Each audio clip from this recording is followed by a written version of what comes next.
Now, you mentioned the other skill position player that if I had to rank of the two of who's more likely, Tyler Warren is a guy that you look at and you the people that say that he's not worth the 10th pick piss me off because he is. Because you just have to look. I see it. I've seen it on social media for the past like 2 weeks. I'm They're like, I going don't. with positional value. I understand it. And people do that. They just see the label first of RB No, or TE and they go, that's it. you And it's want like, me to no, piss you off right now? I've feel seen. free. I just for a bit of fun earlier. I just posted a GIF of Tyler Warren, and there was 3 or 4 people that said Loveland was a better tight end than Tyler Warren. And Loveland is a great player. I will say right now, Loveland is a power slot. Like mhm. Colston Loveland is a power slot, and that is not again a backhanded compliment. He is really, really good at it. And for everybody that says he's not, go back and watch last year's film. Michigan's quarterback status this year really held him back. His film is amazing in that role, but that is what he is. And if you think he's something else, he's not. And if you think he's Brock Bowers, he's also not, because just look at the yak yardage. That was the difference between, again, a similarly positioned player in Brock Bowers, who you wanted to call a lot of things, but not necessarily a tight end. You want to call him an H-back. You want to call him an everything, whatever. But Brock Bowers' yak yardage compared to Colston Loveland is a separator. Colston Loveland is a great route runner. He's got good size. He's got excellent hands. He is a big, Nate Tice coined the term power slot. Colston Loveland is like the poster child for a power slot. And if you need that in your offense, you're not really going to do better in this entire draft. So I'm with that. But if you think he's a better tight end for all the things tight ends need to do than Tyler Warren, you got another thing coming.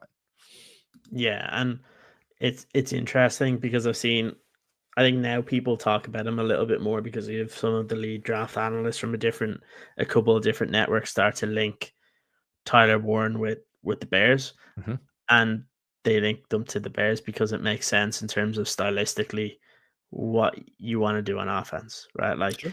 yeah, the trick plays are fun, but like again, he's a difference maker when he gets the ball in his hands, and unfortunately, that's not what Cole Kmet is. Cole Kmet, look, really good possession tight end, can help you in those regards, but looks like he is bricks for shoes when he catches the football.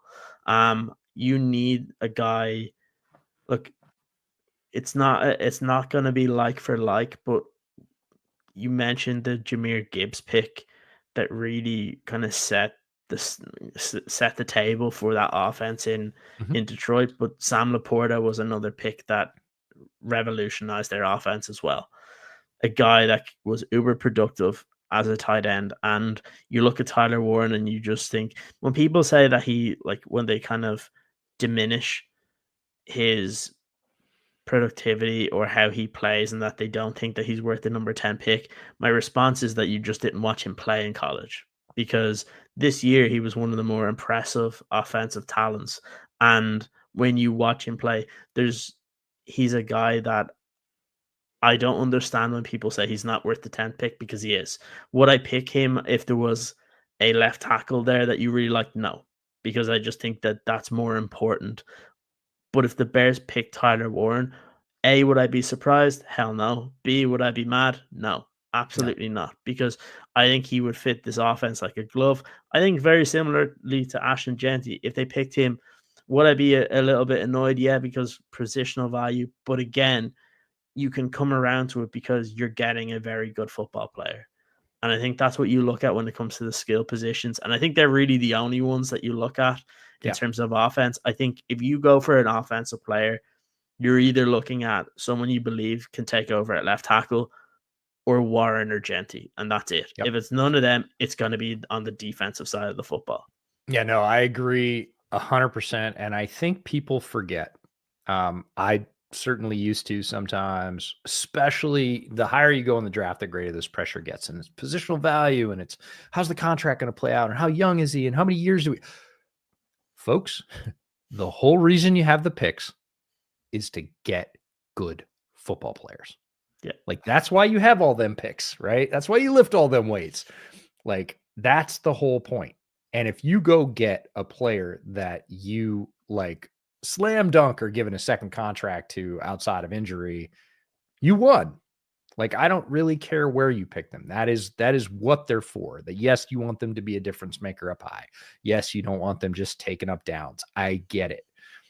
But if you get a player like that who comes in, produces immediately, and you want to sign him to a second contract, I really don't care where you picked him, because that's what picks are for, especially up high, right? You judge GMs by whether they hit those high picks, right? It's easier to take an offensive lineman, right? Their hit rates are higher, their bust rates are lower, right? But you can't always do that. Sometimes you got to take players that aren't picked that high, because they're great players, you love them, and you think that you can just see a very clear line to their fit.